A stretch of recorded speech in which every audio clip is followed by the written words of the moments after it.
परतून यावे हिंदवी स्वराज्यात प्राण।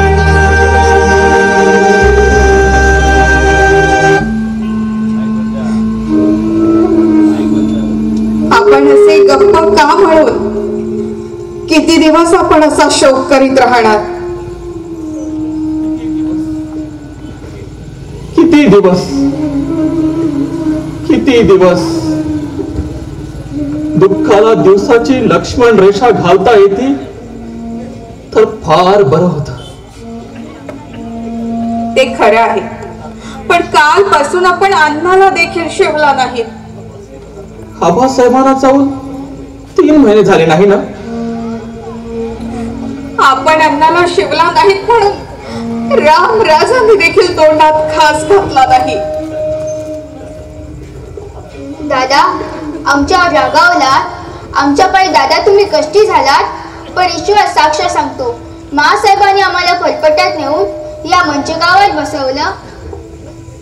नाही नाही राजे, तुमच्यावर आमचा बिलकुल राग नाही, आमचा कोणावरच राग नाही। मग आपण इतके उदास कशासाठी? आपण मोकळ्या मनानं बोललात तर आपल्या मनातलं दुःख हलकं करण्यासाठी। नाही नाही, आमचं दुःख आता कोणालाच हलका करता येणार नाही। आम्हालाच ते उरल्या जन्मात स्वतःशी चढत चढत फोकलं पाहिजे। आबासाहेब, असं काय करावं ते? आपण जसं येता जाता पाणी काढायला लागलात तर मग भाऊजी, आपण आता इथं थांबायचं नाही, आत मासाहेबांच्या पाशी जाऊन बसायचं। त्या एकट्या आहेत महाला, नाही का? चल, आता घडल्या गोष्टीबद्दल खेद करण्यात काय अर्थ आहे? आबासाहेब गेले, आम्हाला न भेटता न बोलावता गेले। नव्हती अखेरची भेट, नशिबात त्याला काय म्हणणार? त्यातल्या त्या खरंतलं नाही दूध बुद्धी झाली तर काय म्हणणार? आबासाहेब गेले, पण पाठ फिरवून गेले, तसे रागावून गेले, पोटात संशय ठेवून गेले, आमची काळजी करता करता खचून गेले। असं कोण म्हणाल? काहीतरीच मनात घ्यायचं, घडणाऱ्या गोष्टी मात्र घडून जातात। पण आबासाहेबांसारखी देव माणसं सुखासुखी उगाच प्रमाण पडत नाही राणी साहेब। मासाहेब देखील काल म्हणाले। काय म्हणाले मासाहेब? आबासाहेबांनी आमचीच हाय खाल्ली आणि आपण त्यावर विश्वास ठेवला। एरवी पहाडासारखा पुरुष असा तडकाफडकी निघून जाईल, त्यावर विश्वास कसा ठेवावा? मासाहेब आता आपल्याला हवं ते सांगत सुटते, म्हणून आपण त्यावर नुसते महासाहेबांचे शब्द आम्ही उघाडत बसलो नाही राणी साहेब। कडावर रामराजांची मुंज झाली, पाठोपाठ लग्नाचा एवढा मोठा सोहळा झाला, पण आम्हाला बोलावलं नाही। त्याबाबत हंबीररावांनी खुलासा केला नाही का? मूळ धाडण्यासाठी हे जीप निघाले त्यावेळी मासाहेबांनी इतका गंगावा केला की ते म्हणजे महासाहेबाच्या कांगा पुढं आबासाहेबांनी आपली मस्तक चुकवलं। आपण थोडा महाराजांच्या मनाचा विचार करावा। बायका असमंजस निघाल्या की घरातले कर्ते पुरुष देखील त्यांच्या पुढे पांगळे होतात। पण पंधरावर आमची किती तिलकुलास बोलणी झाली, किती उत्साहाने आम्ही भविष्यातले मनसुबे रचले, किती प्रसन्न चित्तानं आबासाहेबांनी आमचा निरोप घेतला। पण आता ऐकतो आहोत इतर रायगडावर आमच्या अप्रोक्ष वेगळ्याच गोष्टी सिलत होत्या। ते स्वप्न होतं की पाहतो आहोत, ऐकतो आहोत, हे स्वप्न आमचं आम्हाला समजेनासं झालं। आबासाहेबांचे कोणीतरी कान भरले असावे, खास त्या त्यांनी आमच्या पायी हाय खाल्ली. महाराज, अण्णाजी आणि पंत हे काय? यांच्या हातापायात बेड्या? त्यांची दानतच तशी महाराज. खाल्ल्या घरचे वासे मोजणाऱ्या या निमक हरामाना फाटकेत ठेवलं तेवढं पुष्कळ झालं. काढा त्यांच्या हातापायात पण बेड्या. राणीसाहेब, हंबीरराव, राणी साहेबांचा शब्द तोच आमचा शब्द. अगोदर बेड्या काढा.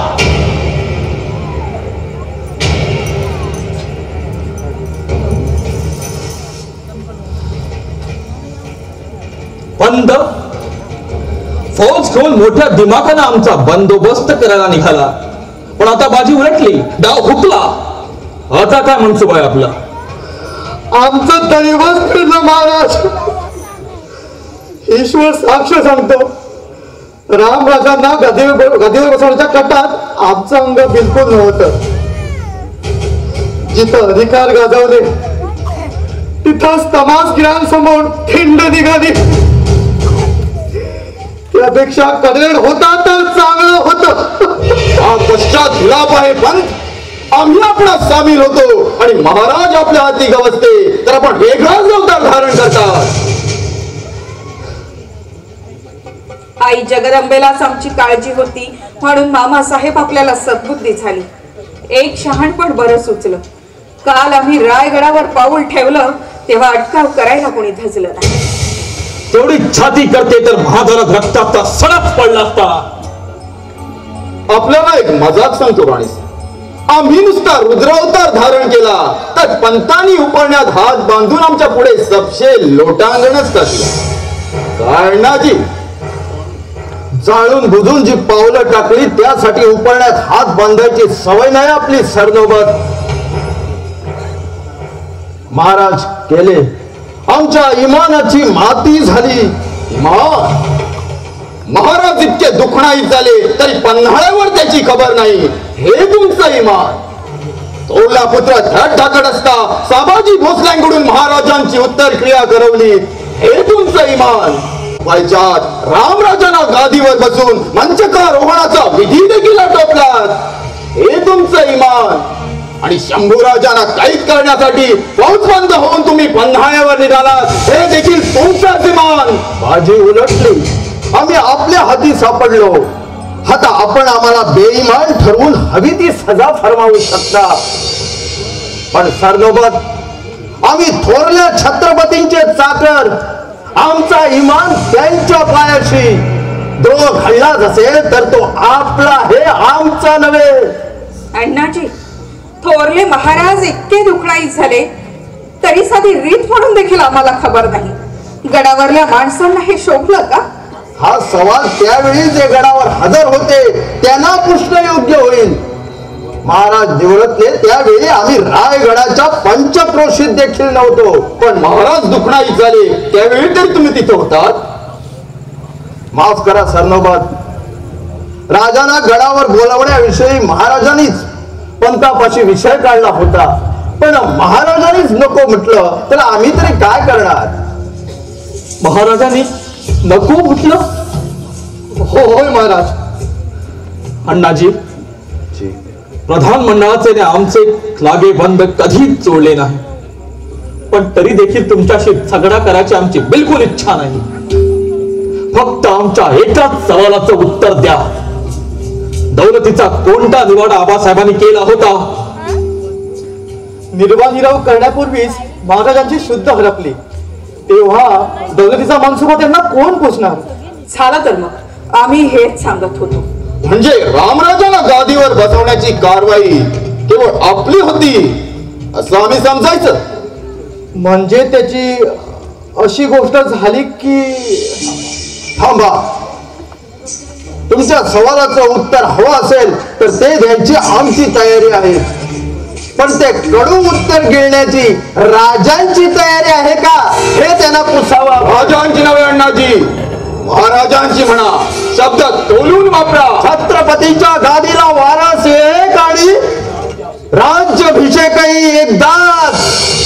आमचे शब्द आम्ही तोलून मापून उच्चारले आहेत सरनोबत. जन्मभर त्याने आम्हाला न्याय देखील दिला नाही.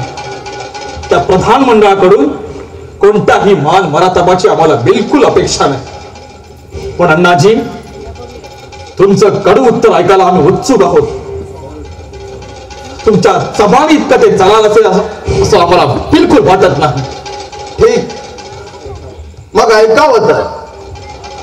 महाराज आजारी झाले त्या दिवशी आमची बोलणी झाली तीच शेवटची. त्यानंतर आमची भेट कधीच झाली नाही.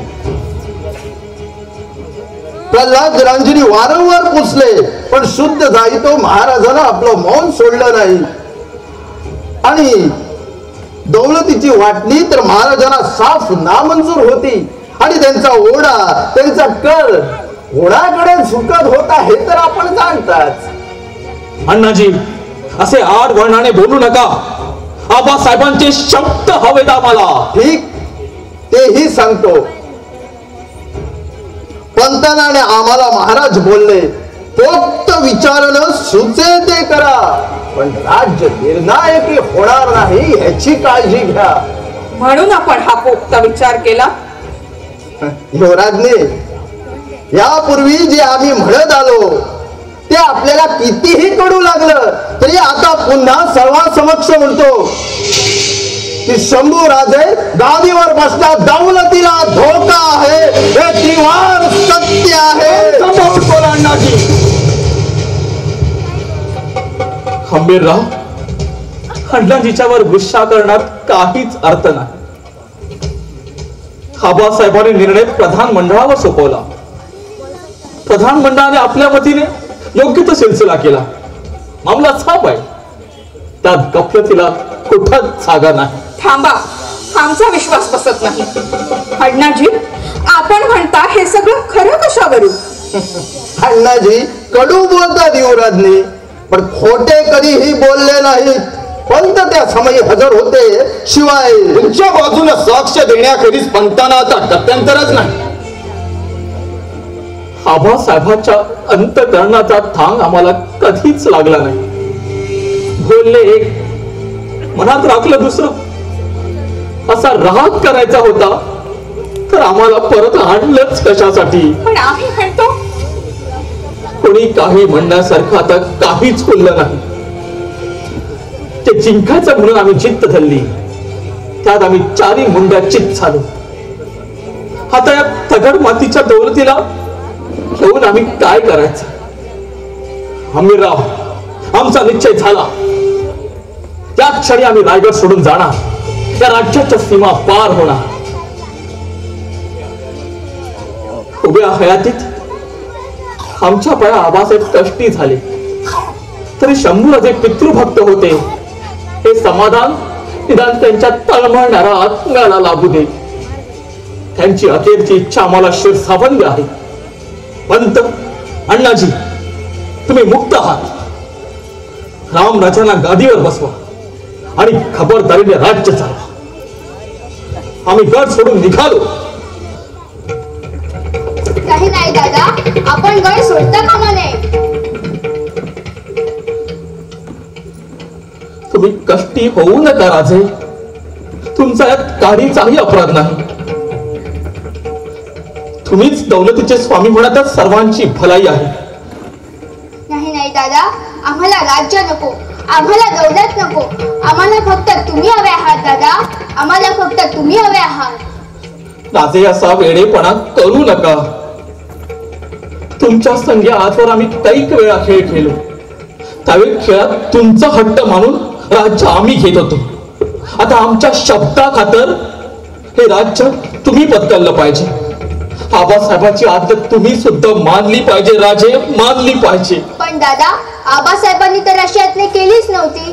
राजे, तुम्हाला ठाऊक नाही. दादा, तुम्हाला ठाऊक नाही ते आम्हाला ठाऊक आहे.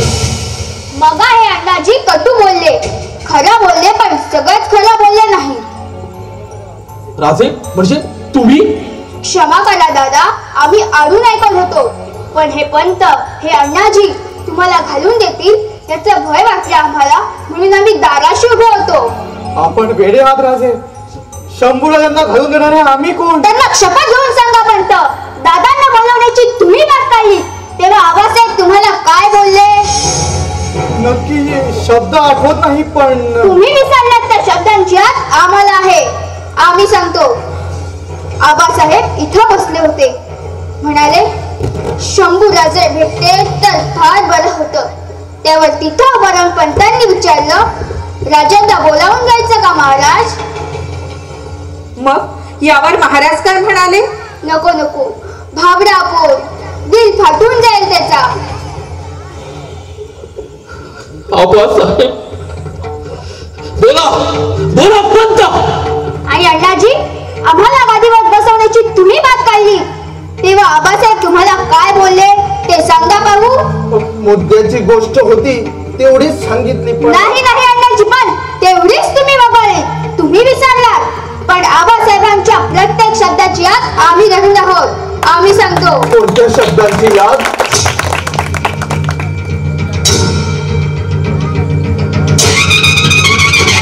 राजे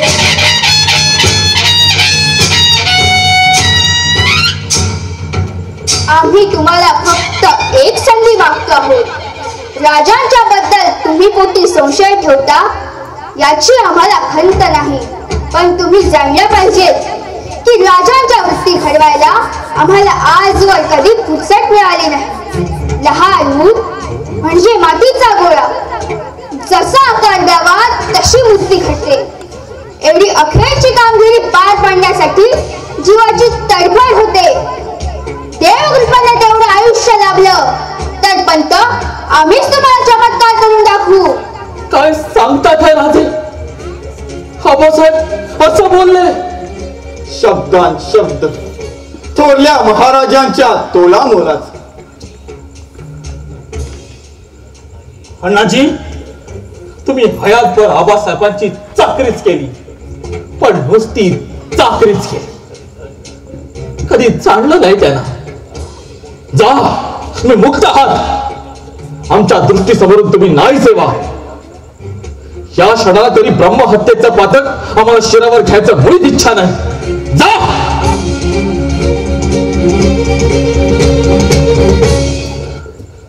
क्षमा करा दादा. आबासाहेबांचे बोल बोलता बोलता आम्ही भार विसरून या आसनावर बसलो. पण ईश्वर साक्ष सांगतो, या आसनाची हयातभर आम्ही चाकरीच करू. पुन्हा कधी कधी इथं बसणार नाही. भाऊजी, एवढी समजूत, एवढा शहाणपण तुम्ही कुठं शिकलात? बहिणी, आबासाहेबांना आम्ही म्हणाले, शंभूराजे आमचे थोरले पुत्र, तुमचे वडील बंधू, आम्ही तुमच्या ओटीत घालतो. मग आम्ही म्हणालो. काय म्हणालात तुम्ही? बोला बोला भाऊजी. आबासाहेब, सावलीसारखे आम्ही दादांच्या पाठीशी असू. घाव त्यांच्या अंगावर पडला तर तो आम्ही आमच्या अंगावर झेलू. राजे राजे, हे अमृताचे पोल ऐकून आम्ही कृतार्थ झालो. दादा, की त्याच्या पोटातली माया आम्हाला कधी समजली नाही. ती तुमच्या ओठातून ऐकून आम्ही धन्य झालो राजे, धन्य झालो. दादा, आमच्या परीस राजे, तुम्ही छत्रपतींचे पुत्र शोधता. राजे राजे, दादा, बच्चा बेटा राजा, अरे तू आमच्या आधी का नाही जन्मलास? अरे आमचा तू थोरला भाऊ म्हणून का नाही उपजलास? दादा,